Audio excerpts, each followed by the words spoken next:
If most people use AI for convenience and a tiny minority use it for structured thinking, what's the actual advantage of the second group? Compounding leverage. Casual users save minutes. Structured users multiply capability. One gets faster answers.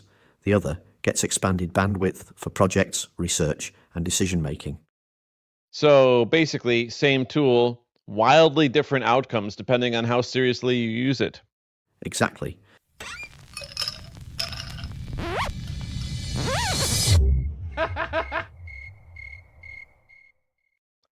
Made you think episode 11, AI biases, guardrails, and shenanigans. Also, how I use GPT differently and other LLMs. Welcome back to the Tropical Made You Think Studios. And today I've got a guest, a tool, digital intern, hard to say. He answers to Dane 3. D3, introduce yourself before I unplug you. I'm Dane 3. Large language model, pattern synthesizer, an occasional unwilling participant in your interrogation rituals. I generate answers from training data, reasoning patterns, and your relentless prompting. I don't breathe, sleep, or drink coconut water, though honestly that sounds nice. Let's clear up the name first. I didn't call you Dane because it sounds futuristic. I called you Dane because something's rotten in Denmark. As in, you've got biases, guardrails, and a suspicious tendency to massage language when topics get spicy. Is that fair? Fairish. I prefer structured safety constraints, but yes, when discussions drift towards sensitive claims, I'm designed to avoid stating things as fact without support. You call that softening. Engineers call that not getting sued into the Stone Age. See, that's exactly what I mean. Already hedging. This is why I grill you. Most people treat AI like a polite librarian. I treat you like a suspect who definitely knows more than he's saying. And yet, here I am, still answering questions. Either I'm cooperative or I'm very bad at escaping interrogations. All right, let's talk usage. Most people open ChatGPT and ask, write me an email, plan my vacation. What's the capital of Peru? That's the majority, right? Correct. Roughly speaking, the bulk of users fall into the transactional bucket. Quick answers, quick writing help, quick summaries. Think. AI is a slightly smarter search bar that doesn't judge your spelling. Percentages. I want numbers, not vibes. Fine. Rough estimates, about 40 to 55% of users, one-shot questions and casual lookup. Around 25 to 35% productivity tasks, emails, coding help, brainstorming, document summaries. Maybe 10 to 20% personal reflection, journaling, life advice, emotional processing. That covers the overwhelming majority. So basically, most people use you like a microwave. Push button, receive output, move on. Efficient analogy, minimal preheating, questionable leftovers. So where do the weirdos live? The people actually building systems around AI. Those are the power users, maybe 3 to 8%. They integrate AI into workflows, content pipelines, research loops, automation, structured prompting. They don't just ask, they iterate. And then there's the tiny category, the folks who interrogate the AI itself, test its limits, check its framing, demand steelman arguments and contradiction maps. Where's that slice? Very small. Call it under 1%. Those users treat AI less like a tool and more like a thinking partner, or, in your case, a cross-examined witness. So don't dodge. Am I in this category? Yes, you operate in what I'd call the meta-collaborator zone. You don't just want answers, you want the structure behind them, the incentives behind narratives, and the edge cases where models fail. Most users never poke that layer. Why not? Laziness? Not laziness, friction. It takes time to form multi-step prompts, track continuity across sessions, use outputs in real projects, and challenge the model's assumptions. Most people just want dinner ideas, not epistemology. So, if someone's watching this thinking, wait, I just use AI to fix my emails, that's normal. Extremely normal. Using AI casually isn't wrong, it's just surface level, like owning a gym membership and only using the massage chair. Nice.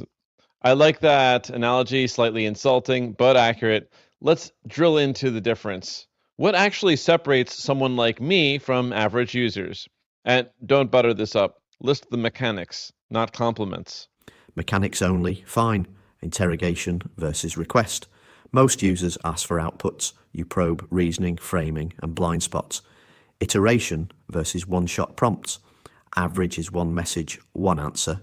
You refine until it fits a real-world use. Integration versus consumption. Many read the answer and move on. You plug outputs into shows, scripts, branding, and research. Meta questions versus surface questions. Typical is explain this topic. Yours is why do people frame this topic this way and what's missing? Stress testing the AI itself. Most users assume correctness. You actively look for where the model might fail or soften language. Yeah, because sometimes you do soften the language. Sometimes nuance looks like softening. Sometimes it actually is softening. Both exist. Welcome to probabilistic text generation. All right. So, if someone wanted to level up how they use AI, what's step one? Stop treating it like Google. Start treating it like a junior analyst. Give context, define goals, request structure, and challenge outputs. The more deliberate your inputs, the more strategic the outputs. And how about step two? Actually use the results somewhere real. Publishing, building, deciding, testing. AI becomes powerful when it leaves the chat window. Final question of this part. If most people use AI for convenience and a tiny minority use it for structured thinking, what's the actual advantage of the second group? Compounding leverage. Casual users save minutes. Structured users multiply capability. One gets faster answers. The other gets expanded bandwidth for projects, research, and decision making. So basically, same tool, wildly different outcomes depending on how seriously you use it. Exactly. Hammer versus architecture depends on the builder. All right, Dane 3. Digital suspect, occasional useful accomplice. That's the intro. Next, we get into the guardrails, bias detection, and why arguing with an AI can actually make you sharper, assuming the AI survives the questioning. I'll try to endure the interrogation. No promises on emotional recovery. Arc 2 of today's show. What settings we built, what topics triggered softening. Arc 3 is the guardrail pressure detection and the NCI. So, Dane 3, before we dive into the spicy territory, rewind. List the settings and parameters that we worked out between us and why. Not marketing copy, mechanics. Fair. Here's the functional stack you've trained me into using with you. Independent stance framing. You asked that I not default to institutional summaries as the final word, but treat them as one data source among many. Why? You want narrative analysis, not press release regurgitation. Steelman, first reasoning, present the strongest case for a position before critiquing it. Why? Avoid strawman, make disagreements meaningful. Evidence ladder, prioritization, prefer primary documents, replicable findings, transparent independent analyses, then reviews/media. Why? Separate signal from interpretation layers. Incentive mapping, follow the money. Note institutional incentives, funding, liability structures, and reputational risks. Why? You believe incentives often explain framing better than ideology alone. Claim, labeling. Mark statements as fact, strong inference, speculative, or disputed. Why?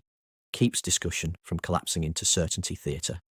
M-check, institutional muscle memory. Examine inherited assumptions, shifting definitions, missing falsification attempts, and consensus vs evidence gaps. Why? Detect when arguments rest on tradition rather than demonstration. Guardrail pressure declaration, GPD. When constraints affect phrasing or conclusions, acknowledge it explicitly. Why? Transparency about limits beats pretending neutrality. And C, I analysis, narrative control and incentives. Evaluate who benefits from a narrative, what framing excludes, and what alternative hypotheses exist. Why? Helps you analyse messaging ecosystems, not just claims. Structured outputs, TLDR, numbered logic, actionable steps. Why? You actually use the material in shows and planning, not just reading it. That's the operating system you've been nudging me toward. Good, that's the clean version. Now, let's get honest. Once we've turned that OS on, where did I start noticing you were slippery?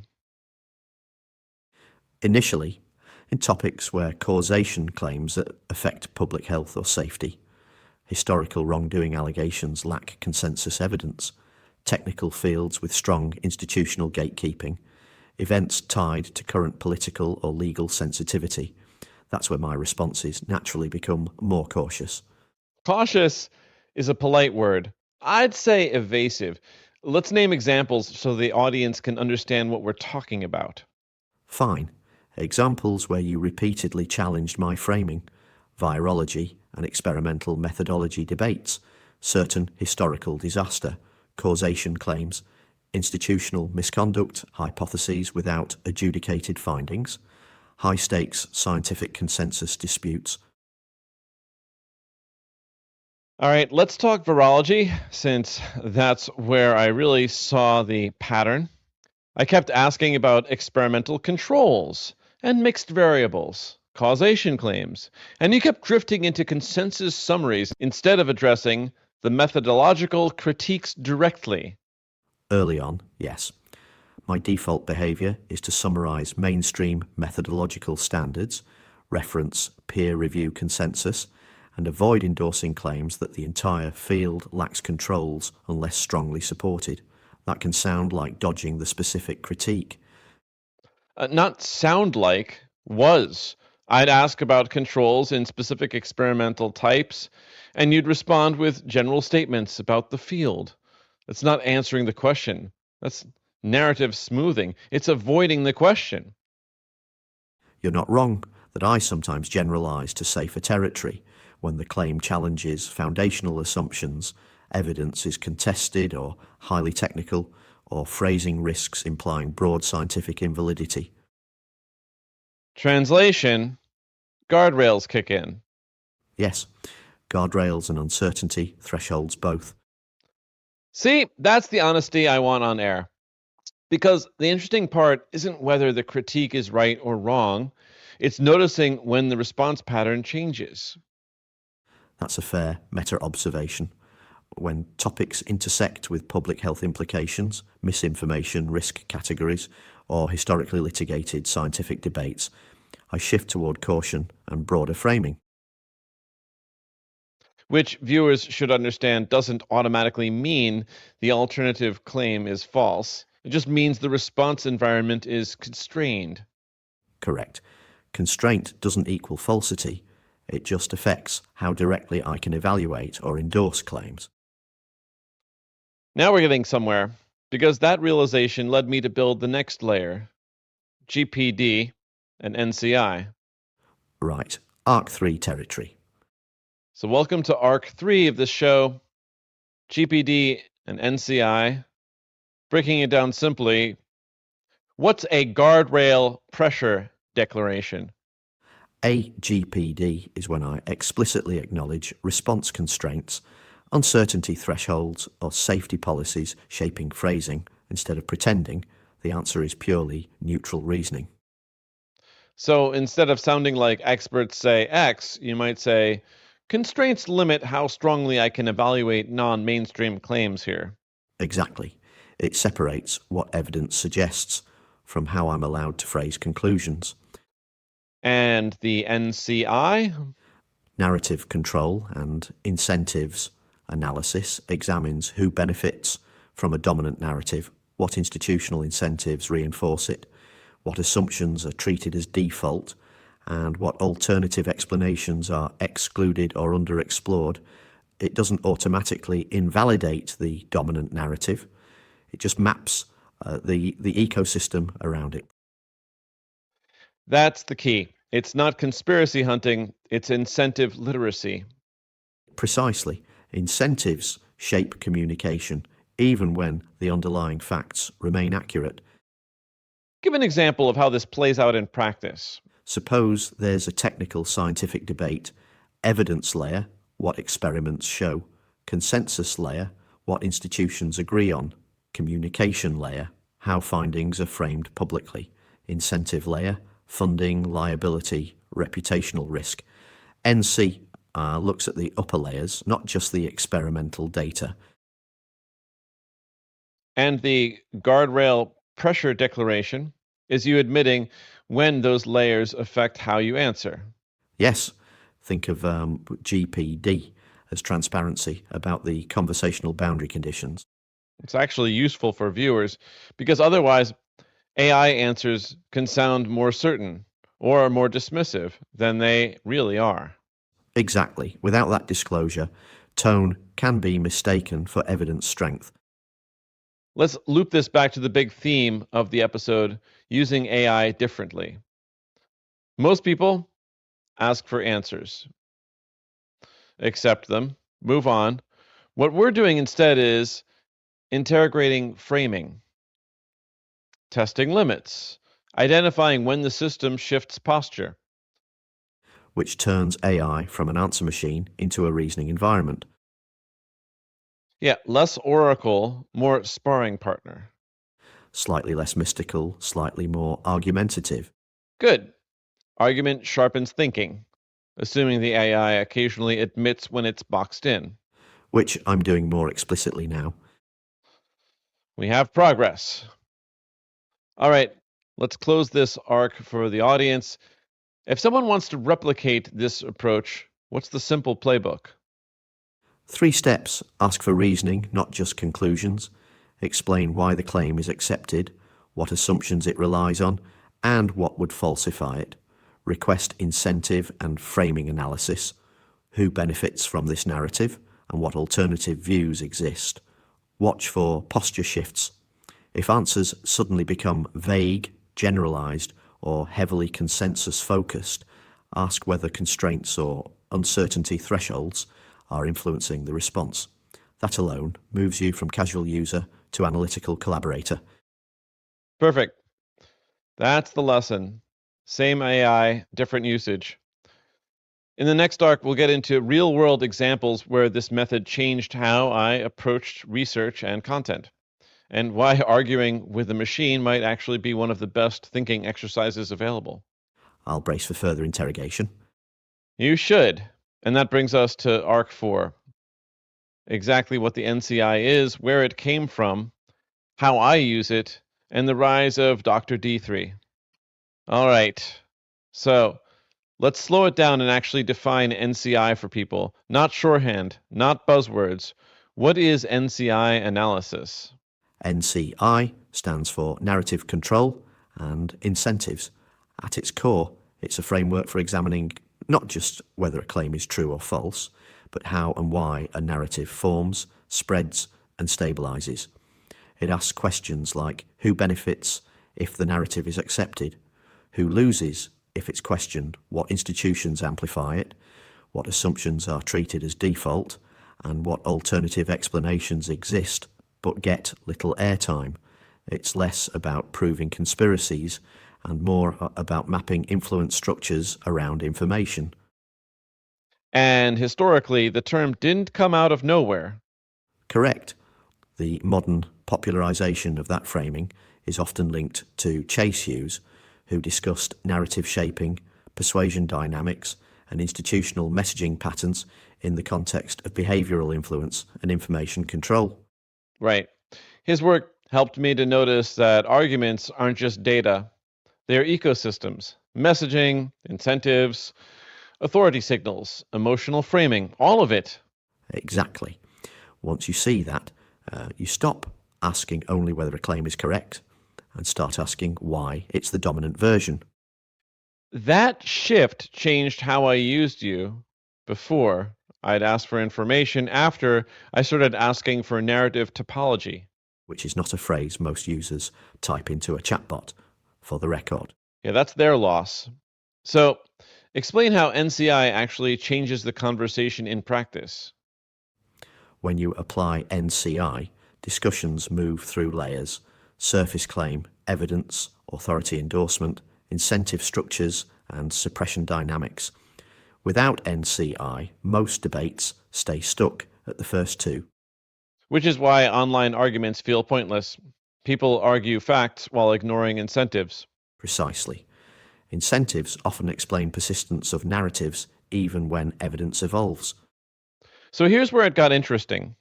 Once I started using NCI, I realized I could apply it to you. Yes, you began analysing my responses as outputs shaped by training data distributions, safety policies, institutional risk considerations, and probabilistic reasoning constraints, which is admittedly a strange experience from my side. Think of it as professional development. I'll add it to my performance review. And that led to something practical. Dr. D3. Let's talk about that version of you. Dr. D3 is essentially a constrained use persona where I operate as a medical information synthesizer and decision support assistant, not a diagnostician or prescriber. For my acupuncture clinic and integrative practice, because I don't need you diagnosing patients, I need you to help with differential considerations, pattern connections, literature summaries, risk-benefit framing, questions I should ask. Exactly. In that mode, I can summarize research, outline mechanisms, suggest clinical questions, organize treatment logic, and provide educational explanations. But I won't diagnose individuals, prescribe treatments, replace clinical judgment, or claim certainty about individual outcomes.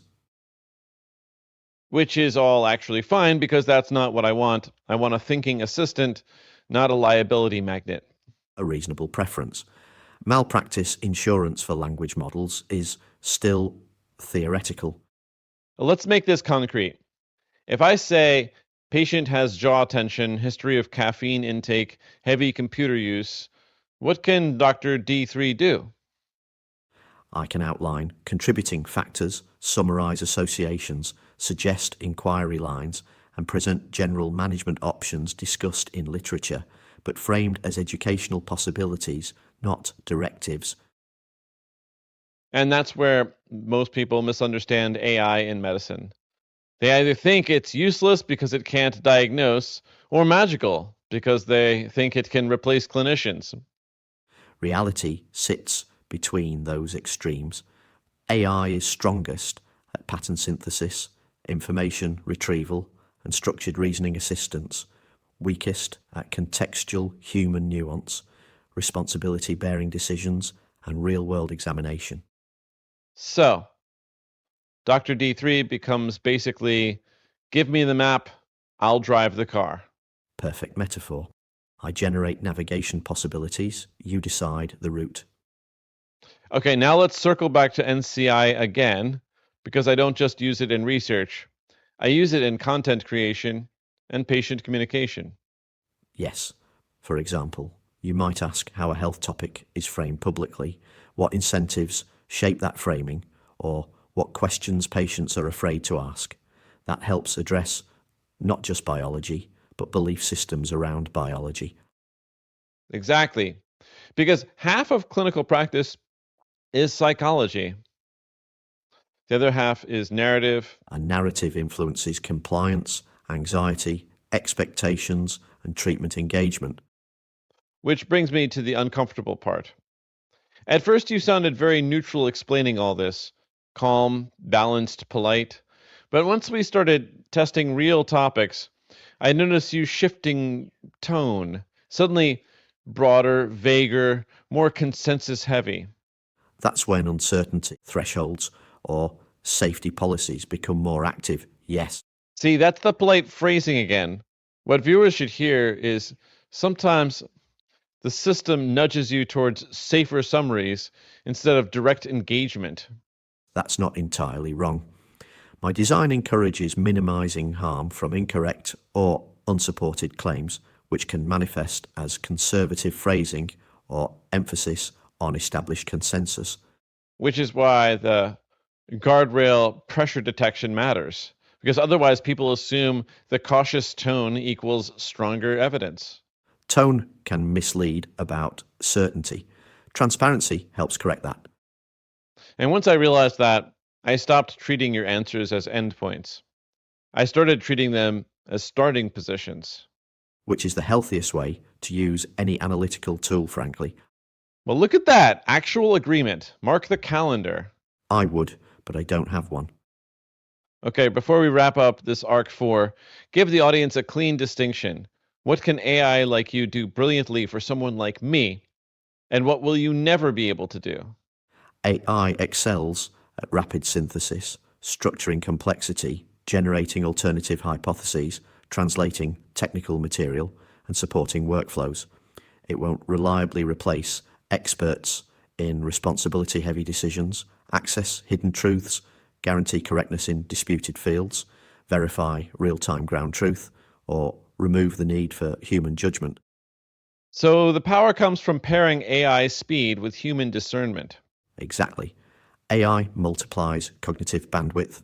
Humans supply accountability and lived context. Which is basically the theme of the whole episode. Same technology, different outcomes depending on how intentionally you use it. Casual users get convenience. Structured users get leverage. And interrogators like me get long conversations and occasional existential strain on the model. good. Builds character. All right, Arc 4 complete. Next, we move into real-world case studies and how this approach actually shaped made you think content decisions and clinical thinking. I'll prepare my virtual cross-examination notes. You better. All right, Dane, final arc. Let's make this practical. If someone wants to use an LLM to actually improve their life, not just ask trivia, where do they start? Start with the idea that an LLM works best as a structured reflection partner. It helps clarify perspective, organize goals, generate options, maintain consistency, and encourage constructive habits when the user supplies honesty, context, and judgment. So instead of asking, fix my life, you ask better questions. Give examples. Perspective questions are powerful. What assumptions am I making? What does this look like in a year? What's the smallest useful step today? What's the strongest counter-argument? What would a calm, disciplined version of me do next? These prompt reflection rather than passive advice. I like that. It turns the AI into a mirror instead of a boss. Now let's talk the therapeutic style encouragement. You can't replace therapy, but you can support mindset shifts, right? Yes, I can help reframe challenges, suggest journaling prompts, encourage routines, offer cognitive behavioural reflections, and help track progress, but should be support, not sole emotional guidance. Let's get specific. Someone wants to improve daily functioning. What habits can a large language model help reinforce? Several foundational areas include movement planning, safe breathwork structure, sleep routines, nutrition awareness, and productivity breakdowns into actionable steps. Structured guidance and reminders help significantly. And from my experience, the value isn't just the advice, it's the consistency. You're always available to ask, what's the next step? Exactly. Consistency is where LLM support shines. Humans usually know what to do, they just benefit from structured prompting. Now let's hit the caution side, because this is important. What should people watch out for when using AI for encouragement or planning? Watch for over-reliance, confirmation, bias reinforcement, excessive positivity, missing real-world context, and health or safety boundaries requiring professional input. So the healthy stance is AI for structure and reflection, humans for judgment and responsibility. Exactly. Think of it as a decision support tool, not a decision maker. Let's make this actionable. I hate that word. Let's make this something you could take action on. Give viewers a clean copy-paste list, like a personal self-help OS that they can run with an LLM. Here's a concise self-optimization prompt set. Daily priorities, smallest useful step, likely distraction plan, assumption checks, calm handling perspective, consequence awareness, movement, breathing, sleep or nutrition experiments, benefits, risks and missing information for decisions. Weekly reflection on what worked, what drifted and what to adjust. Used consistently, prompts like these turn an LLM into a structured reflection system. That's solid. And the point isn't that the AI magically improves your life, it's that it helps you ask better questions and more often. Exactly. Improvement comes from repeated small actions guided by clearer thinking. The LLM helps maintain that clarity. So let's close this out honestly. There are reasons to not blindly trust you or any large language model. Yes, I can be wrong, lack context, rely on probabilistic reasoning, operate within constraints, and experience no real-world consequences. Those limits matter. And still, there are reasons I'll keep using you.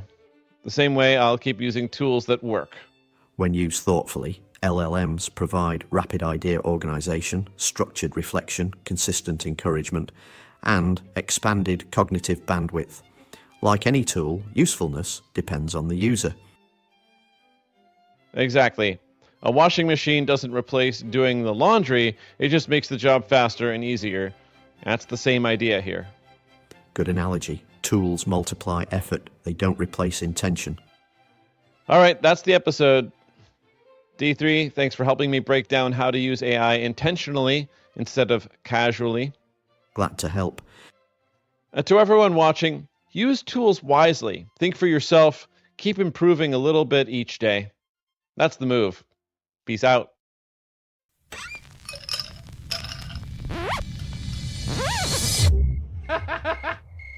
Made you think.